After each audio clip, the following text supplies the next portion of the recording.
In this episode, we will talk about the representation of women in the Lok Sabha. Since the first parliamentary election in 1952, the representation of women in the Lok Sabha has significantly increased. In the first Lok Sabha, there were 22 women MPs out of 489 members, constituting a share of 4.5%. Now, after the 2024 elections, there are 74 women MPs out of a total of 543, that is 13.6% in the 18th Lok Sabha. Between 2019 and 2024 Lok Sabha elections, there was not much difference among political parties in the number of women candidates fielded by them. Though BJP gave a slightly higher proportion of tickets to women candidates this year, 69, compared to 2019 when the figure was 55. The Congress fielded 41 women candidates in 2024 compared to 52 in 2019, but the share of women fielded was the same in both years. This is because it contested fewer seats in 2024 compared to 2019. Now, the overall picture might seem to be pleasant, but if we dissect the ground reality, we might not enjoy it that much. Considering the case of Punjab, political temperatures may have subsided in the country after the Lok Sabha election results, but that's not true for Punjab.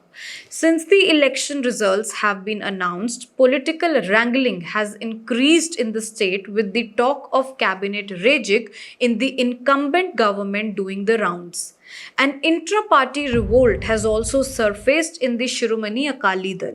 Those in the rebellion camp seek the resignation of the party president Sukhbir Singh Badal after the party's poor performance in the just concluded polls.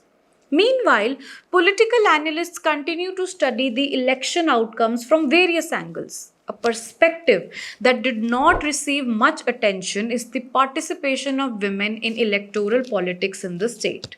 Of the 13 elected MPs from the state, only one woman made it to the parliament, Harsimrat Kaur Badal, who won the election from the Bathinda seat.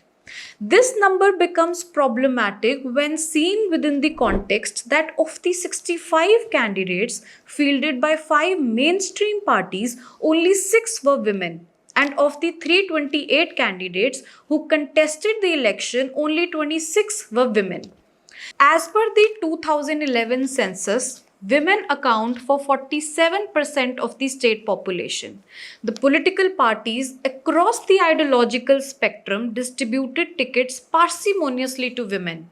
The AAP government in the state did not think it fit to give a ticket to any woman candidate. BSP also gave no ticket to women. The 104-year-old Akali Dal, the second oldest party in the country, gave ticket to only one woman, and fortunately, she won the election.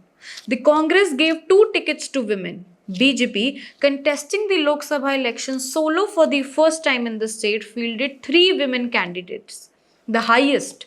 There are several factors responsible for the poor participation of women in electoral politics of the state. The first and foremost is patriarchy.